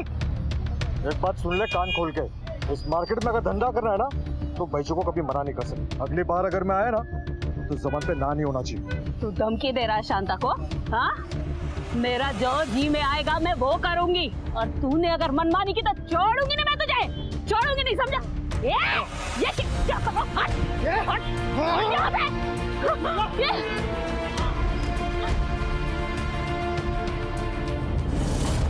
ये झगड़ा किस वजह से हुआ था? अम्मा का एक प्लॉट था, उन्होंने वो बेचा था 6 लाख रुपए में, तो शायद उसी के लिए वो झगड़ा हुआ था। हाँ, मुझे पता था। गांव की एक ज़मीन बेची थी जिसके 6 लाख रुपए आए थे, पर वो पैसे कहाँ गए, उन पैसों का अम्मा ने क्या किया, मुझे नहीं पता। अगर आप लोगों को मुझ पे भरोसा नहीं तो आप लोग मेरे घर की तलाशी ले सकते हैं। मार्केट में तुम्हारी माँ का एक बैजू नाम के आदमी के साथ झगड़ा हुआ था, तुम जानती हो इस बैजू को? मैं किसी बैजू को नहीं जानती, और अम्मा ने किसी झगड़े का जिक्र भी नहीं किया। कोई घर की तलाशी लो। Okay sir.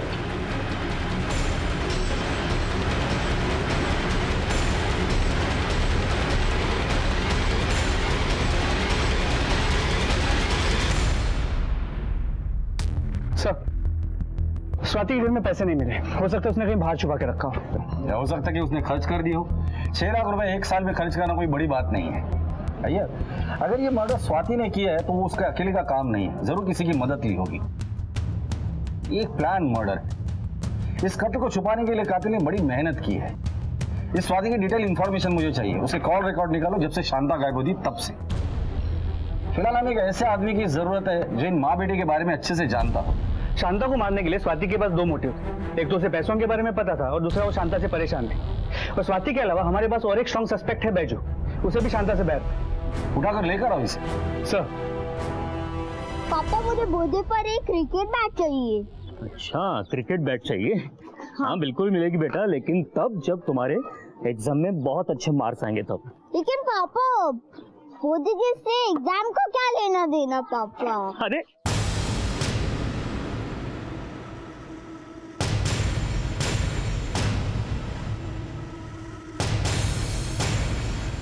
अरे वाह बेटा, तुम तो बहुत बड़े हो गए हो। साइड में चलो, तुमसे कुछ बात करनी है। क्या चाहता है तू? तेरे बच्चे को उठा ले हम, तब समझेगा तू। देख, मुझे ये वार्निंग खेलना पसंद नहीं है, इसलिए चुपचाप से मेरा काम कर दे, समझा? तुझे अच्छी तरह से पता है मुझे क्या चाहिए। देख, मेरा टाइम ऑलरेडी खत्म हो चुका है, इसलिए जल्दी कर, समझा? चलो बे।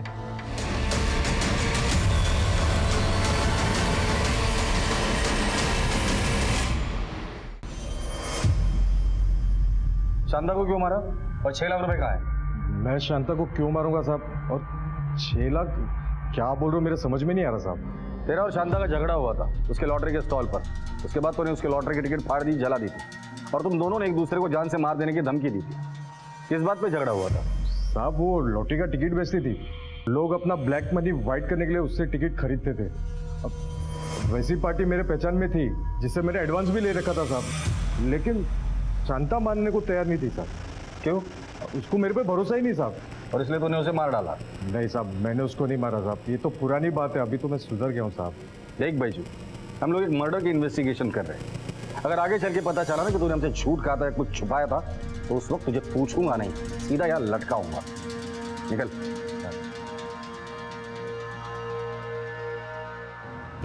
पुलिस को अब एक ऐसे इंसान की तलाश थी जो शांता और स्वाति दोनों को ही अच्छी तरह से जानता हो, और वो था स्वाति का पति रमन।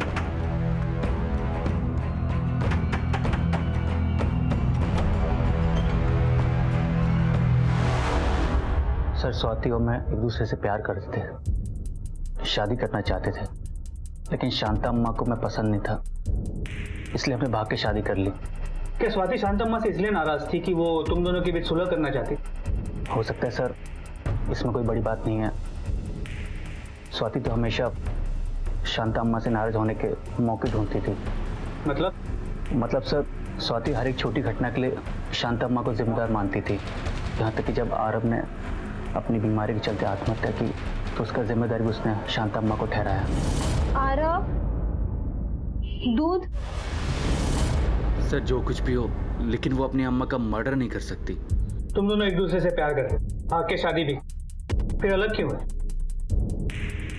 सर, मेरी गलती की वजह से मुझे दारू की लत थी। उसने काफ़ी बार मुझे रोका, मैंने कोशिश की, लेकिन छोड़ नहीं पाया। शराब की वजह से मेरी नौकरी चली गई और उसी दिन स्वाति मुझे छोड़ के चली गई। जब इतना सब कुछ हो रहा था तो शांता माँ ने कुछ करने की कोशिश नहीं की? सर उन्होंने मुझे अपने घर बुलाया था। तुम दोनों को अपनी गृहस्थी के बारे में सोचनी चाहिए। लेकर के जा इसे अपने साथ। जो कुछ भी बात है आपस में बैठकर सुलह कर लो तुम लोग, समझे?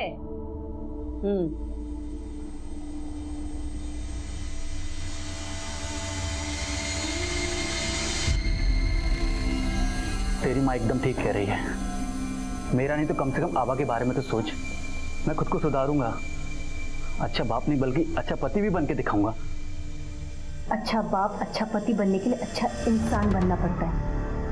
तुम्हारे जैसे आदमी के साथ ना मैं रहूंगी ना अपनी बेटी पर तुम्हारा साया पड़ने दूंगी। आबा को सिर्फ माँ की नहीं बल्कि बाप की भी जरूरत है। उसकी चिंता तुम मत करो, उसे माँ और बाप दोनों का प्यार मिलेगा, और ऐसे बाप का प्यार मिलेगा जिसकी वजह से कल उसे उसका सिर शर्म से झुकाना ना पड़े।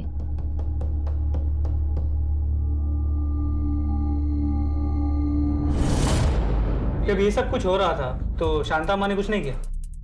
शांता माँ के पैर के इलाज के लिए एक नर्स आती थी, शायद उसे कुछ पता हो।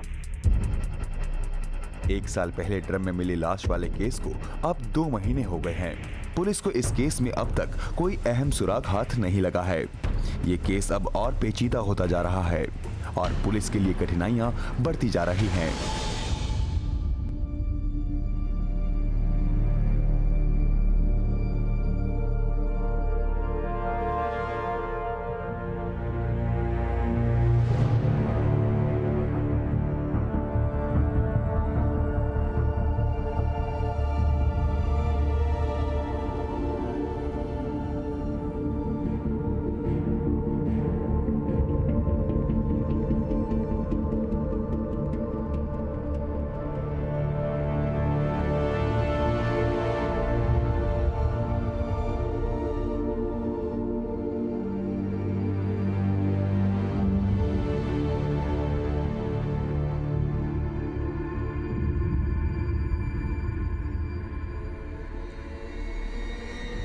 स्वाति अपने भाई के मौत के लिए अपनी माँ को जिम्मेदार मानती है। स्वाति शांता से इतनी नफरत करती है कि हो सकता है कि उसी ने उसको मार दिया। सर पॉसिबल तो है, पर अगर स्वाति का सच में कोई बॉयफ्रेंड है तो हो सकता है स्वाति ने उसी के साथ मिलकर शांता को मारा। एक पॉसिबिलिटी और भी हो सकता है, शांता स्वाति को रमन के साथ उसके घर जाने के लिए फोर्स कर रही, इसलिए स्वाति ने शांता को रास्ते से हटा दिया। अब शांता का घर भी उसका हो गया, पैसे भी, और अब वो आजाद भी है।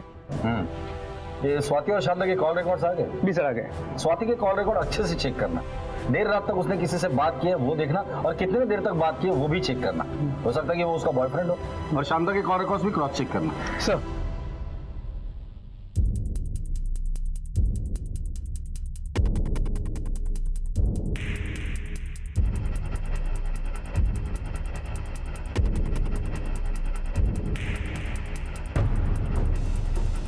सर स्वाति और शांता के कॉल रिकॉर्ड्स, इनके कॉल रिकॉर्ड्स में कई सारे नंबर कॉमन है, लेकिन सबसे सरप्राइजिंग वाला है बैजू का। ये देखिए,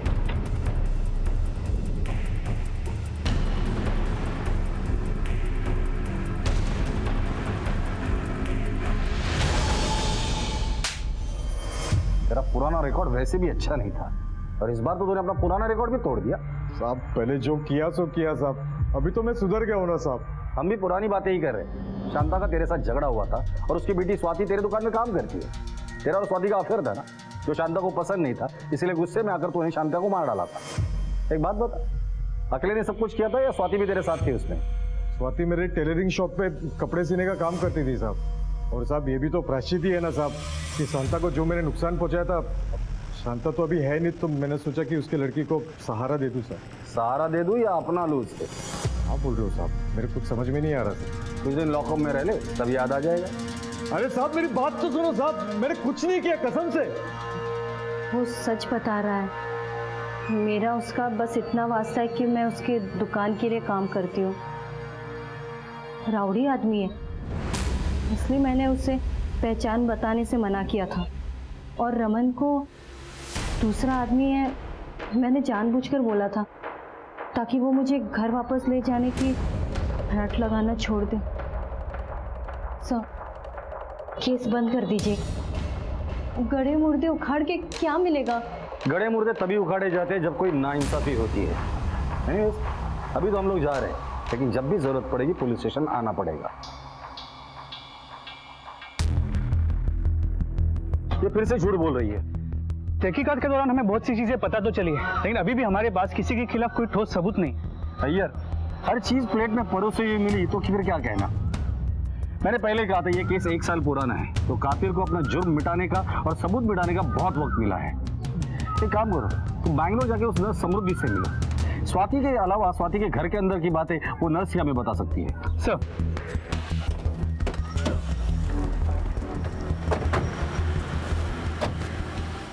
सर शांता दीदी तो यहाँ कभी आई ही नहीं। उनकी मौत के बारे में सुनकर बहुत दुख हुआ। बहुत ही स्ट्रांग लेडी थी वो। उनकी जिंदगी बहुत ही मुश्किल भरी थी, शायद इसीलिए बहुत स्ट्रांग थी। मतलब ये कि इंसान कितना भी चाहे पर कभी ना कभी उसका अतीत उसके सामने आकर खड़ा हो ही जाता है। शांता,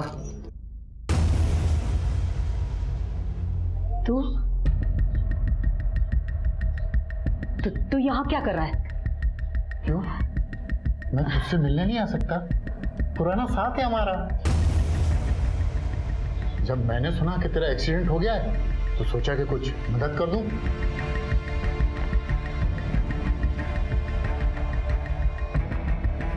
मैंने सुना कि स्वाति अपनी पति का घर छोड़कर आ गई है और कुछ काम ढूंढ रही है। वो अगर चाहे तो मेरे साथ काम कर सकती है। ये कुछ पैसे रख लो, काम आएंगे। दफा हो जाए यहाँ से। गुस्सा क्यों करती है? मैं तो तेरी मदद करने आया था। थूकती हूँ मैं तेरे पैसों पर और तुझ पर। और मेरी बेटी के बारे में ऐसी बात सोचने की तेरी हिम्मत कैसे हुई?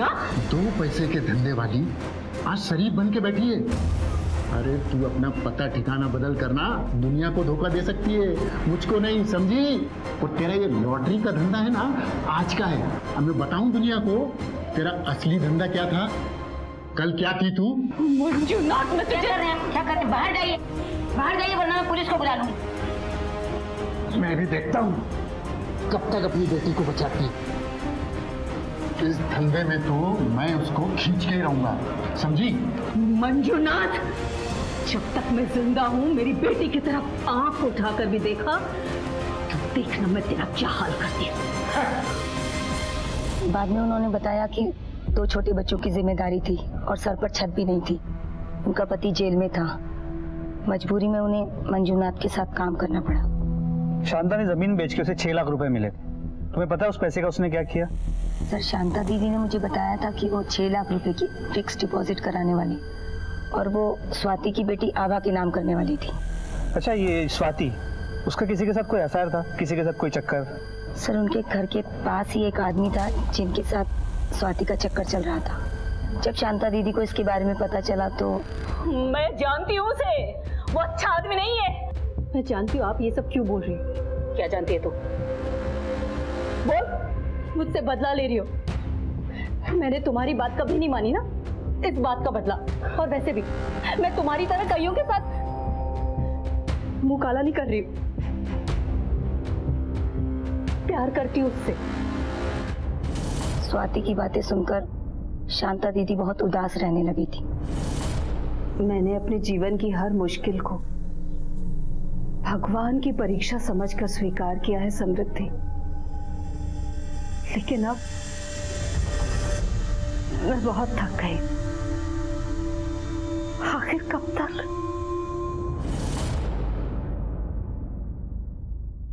इस उम्र में अब किसी की जान लेके जेल जाने का मुझे कोई शौक नहीं है साहब। वो तो एक कोशिश की थी कि किसी तरह उसकी बेटी को भी इस धंधे में उतार लूं, मगर मैं शांता को जानता हूँ, उससे किसी तरह का झगड़ा मोल नहीं ले सकता, इसीलिए दोबारा गया ही नहीं। मैंने बताया ना, मैंने झूठ बोला था रमन से। मेरा किसी के साथ कोई अफेयर नहीं है। वैसे भी मैं किसी भी पड़ोसी के यहाँ आती जाती तक नहीं। तुम पुलिस वाले से लगातार झूठ बोलती आई थी। वो नर्स समृद्धि, उससे हमें सब कुछ सच पता चल चुका है। अब तुम्हारे पास सच बोलने के सिवा और कोई भी चारा नहीं है। सर वो मेरे पास के घर में एक आदमी रहता है, उससे मैं शादी करने वाली थी, लेकिन इसका अम्मा की हत्या से क्या लेना देना? क्योंकि तुम्हारी अम्मा इस रिश्ते के खिलाफ थी। इसलिए तुमने अपने आशिक के साथ मिलके शांता को मार डाला। नहीं, ऐसा कुछ नहीं है, मैंने कुछ नहीं किया। अगर कुछ किया नहीं है तो फिर झूठ क्यों बोल रही थी? वो आदमी शादीशुदा है, वो अपने बीवी बच्चे को छोड़ के नहीं आ सकता। वो रहता कहाँ है? मदुराई में।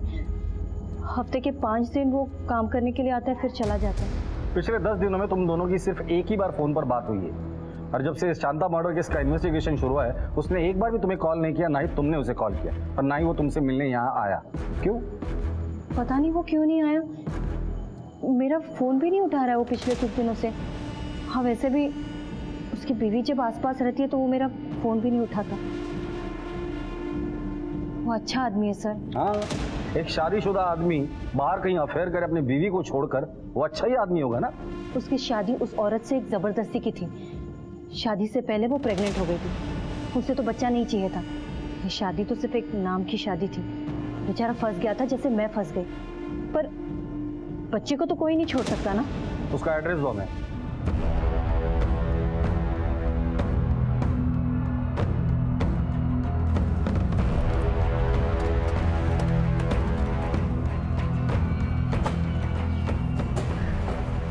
जय हिंद सर, ये केरला पुलिस से अजीत के बारे में पूछताछ करने आए हैं।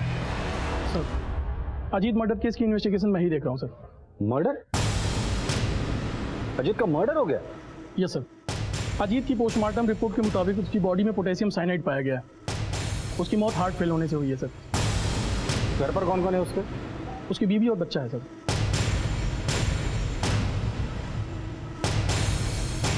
आप कहना क्या चाहते हैं? हम यही कहना चाहते हैं कि आपके पति का स्वाति के साथ अफेयर था। जब इस अफेयर के बारे में आपको पता चला तो आपने अपने पति को मार डाला। स्वाति? अफेयर? ये सब क्या है? मैं नहीं जानती इस स्वाति को, मैंने तो ये नाम भी पहली बार सुना है। मुझे ऐसा कुछ पता नहीं है। वो ऐसे आदमी नहीं थे, वो कभी मुझे धोखा नहीं दे सकते थे। तो फिर आप दोनों के झगड़े किस बात पर होते थे? अजीत को जुए की लत थी, उस वजह से उन पर बहुत कर्जा हो गया था। मुंबई पे लगा, बेंगलोर पे नहीं। अरे पुराना पैसा कहाँ जा रहा? मैं कुछ ना कुछ जुगाड़ करके पैसा लौटा दूंगा यार, फिक्र मत करो। लेकिन अभी नए सौदे की बात करते। मुंबई पे मैंने जितना बोला है ना उतना पैसा लगा दी, समझे? फिर से चालू हो गया ना तुम्हारे सट्टा? मना किया था ना ये सब करने को। हाँ, मुझे सिखाओ मत, हटो। आए दिन वसूली वालों के धमकी भरे फोन घर तक आने लगे थे। मैं परेशान हो गई थी और मैंने उनको ये बात इसलिए नहीं बताई क्योंकि वो पहले से डिप्रेशन में थे, इसलिए ये बात मैं उनसे छुपाती रही। देखो, दूर रहो तुम, मेरे पास मत आना। अजीत के पेट में पोटेशियम साइनाइड मिला था, जो इतनी आसानी से मिलता नहीं है। अजीत एक केमिकल प्लांट में काम करते थे, शायद वहीं से मिला हो। ठीक है।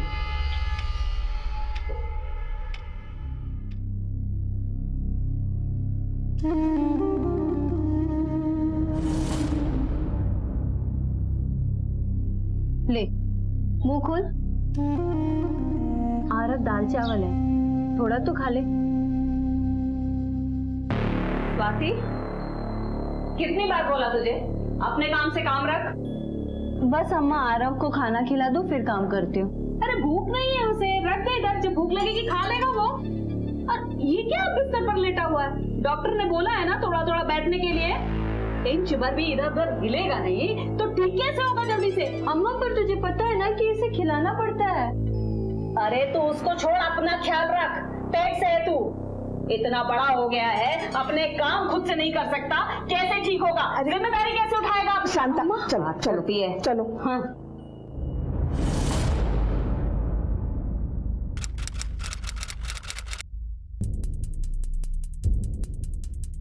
सर, अजीत तो पिछले 10 दिनों से काम पे ही नहीं आया। हो सकता है पोटेशियम साइनाइड उसने इसके पहले चुराया हो। और सर, इतनी कम मात्रा में पता लगा पाना बहुत मुश्किल है कि किसने चुराया। तो उसका कोई दोस्त है यहाँ जो उसके बारे में जानता हो? तुम्हारे फैक्ट्री के मैनेजर से हमें पता चला कि तुम अजीत के बहुत अच्छे दोस्त हो। हाँ सर। अजीत के बारे में क्या जानते हो? सर, अजीत और मैं अच्छे दोस्त थे, मैच में सट्टा लगाने की वजह से वो पूरा बर्बाद हो गया था। अजीत के बारे में काफी कुछ जानते हो, तो उसके अफेयर के बारे में भी जानते होगे। तू कभी मिला है स्वाति से?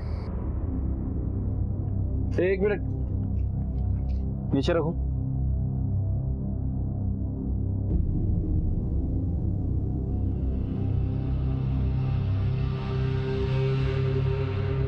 रख दो इसे। अजीत ने पोटेशियम साइनाइड के अलावा कभी फैक्ट्री से ड्रम भी चोरी किया था? नहीं सर, चुराया नहीं था, मांग के लेके गया था। उसने मांगा और तुमने दे दिया। दोस्त था ना तुम्हारा, दोस्त ने कहा चलो खून करते हैं, तो तुमने खून भी कर दिया। सर मैं कुछ समझा नहीं सर। क्यों?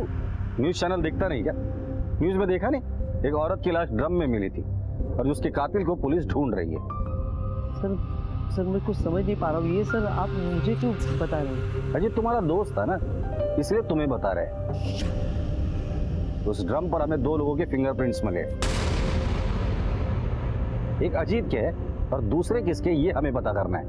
तो उसका दोस्त है ना, तो जाहिर सी बात है वो तेरे ही होंगे। लेके चलो इसे, फिंगरप्रिंट ले दे। चल बैठ। सर मैंने कुछ नहीं किया सर मैंने कुछ नहीं किया सर। अजीत ने मुझे कहा था कि घर में वो रेडियम केमिकल बनाना है, इसलिए मैंने उसको ड्रम दे दिया। कुछ दिनों बाद उसने बोला कि केमिकल पूरा ख़राब हो गया, फेंकना पड़ेगा, तो किसी की नज़र में ना आए इसलिए मैंने ड्रम फेंकने में उसकी मदद की।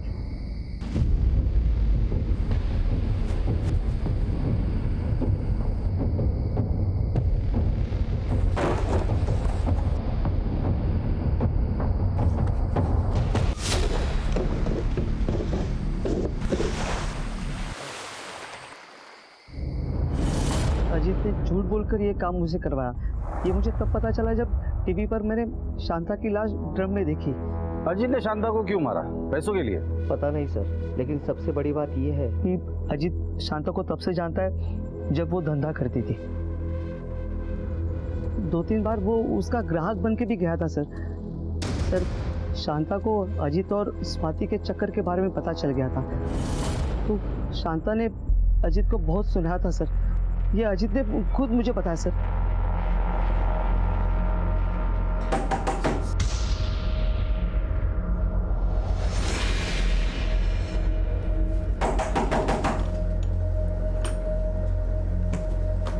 स्वाति का तू अम्मा यहाँ मुंह कला कर रही है? अम्मा बंद करके। कहा था ना तुझसे दूर रह स्वाति से। अम्मा नहीं, समझ में नहीं आता। अम्मा और तू शर्म नहीं आती? शादीशुदा होकर एक बच्चे की माँ होकर यहाँ बैठी है। कितने पैसे चाहिए तुझे? वो पैसे ले और दफा हो यहाँ से। अम्मा मेरी बेटी का पीछा छोड़ दे, समझा ना तू? वरना तू जानता नहीं है कितना बुरा होगा तेरे साथ। सब पता है मुझे। अजीत शांता की धमकी से बहुत डर गया था। अपने और स्वाति के बारे में बताने के लिए शांता को घर पे बुलाया और वही मार दिया सर। अम्मा आओ ना, बैठो ना। नहीं, क्या बात है? क्यों बुलाया है? अम्मा अंदर आओ ना, बैठ के बात करेंगे। नहीं बैठना मुझे, जो बोलना है जल्दी बोल। नहीं अम्मा आओ ना, अंदर आओ जरा, बैठो, आप तसल्ली से बात करेंगे हम लोग। आओ अम्मा बैठो ना। बोल। हाथ जोड़ता हूँ अम्मा। अम्मा मेरी बीवी और बच्चे को ये सब मत पता ना अम्मा। अम्मा नहीं तो मेरा परिवार टूट जाएगा अम्मा। मैं मर जाऊंगा, मैं बर्बाद हो जाऊंगा अम्मा। जो इतने दिनों से ये बात मैं तुझे समझा रही थी तो नहीं समझ में आ रहा था तुझको? हाँ, मेरी स्वाति की जिंदगी क्यों बर्बाद कर रहा था फिर तू? अब ये तेरी शराफत का जो चोगा है ना, इसे सारी दुनिया के सामने उतारूंगी, तेरी बीवी के सामने उतारूंगी, तेरे बच्चे के सामने। नहीं मैं पैर पड़ दो अम्मा। अम्मा मेरी बेबी बच्चे को कुछ नहीं पता ना अम्मा। अम्मा प्लीज प्लीज अम्मा, मेरी बात मान लो ना अम्मा, प्लीज अम्मा, मैं आपके पैर पड़ दो अम्मा। उसे मारने के बाद अजीत ने पूरा घर ढूंढा और उसको कहीं पैसे नहीं मिले। आपको जब शांता की डेड बॉडी मिली तो आपको स्वाति के घर के बाहर देखा तो वो बहुत डर गया सर। अजीत को किसने मारा? सर उसको अपनी बीवी और समाज का बहुत डर था कि कहीं उसकी इज्जत उनकी नज़रों में खराब ना हो जाए। शायद इसीलिए उसने आत्महत्या की होगी। इस पूरे प्लानिंग में स्वाति का रोल क्या था? सर पता नहीं सर। सर केस तो सॉल्व हो गया, पता भी चल गया कि कातिल कौन है, लेकिन कातिल को सजा नहीं दिलवा पाए। पर ये भी पता नहीं चल पाया कि स्वाति का शांता के मर्डर में हाथ था भी या नहीं। शीशा और रिश्ता दोनों ही नाजुक होते हैं, मगर उनमें एक फर्क होता है। शीशा गलती से टूटता है और रिश्ता गलतफहमी से। रिश्तों की रस्सी तब कमजोर होती है जब इंसान गलतफहमी में पैदा होने वाले सवालों के जवाब भी खुद ही बना लेता है। अपने मन में किसी भी गलतफहमी को दबाए रखने से कभी रिश्ते बेहतर नहीं बन सकते। गलतफहमियों को आमने सामने बैठकर दूर कर लेना चाहिए। इसी में खुशहाल जिंदगी का राज छिपा है। क्राइम पेट्रोल्स के और भी दिलचस्प कहानी देखने के लिए हमारे चैनल को सब्सक्राइब करें और बेल आइकॉन दबाना न भूलें।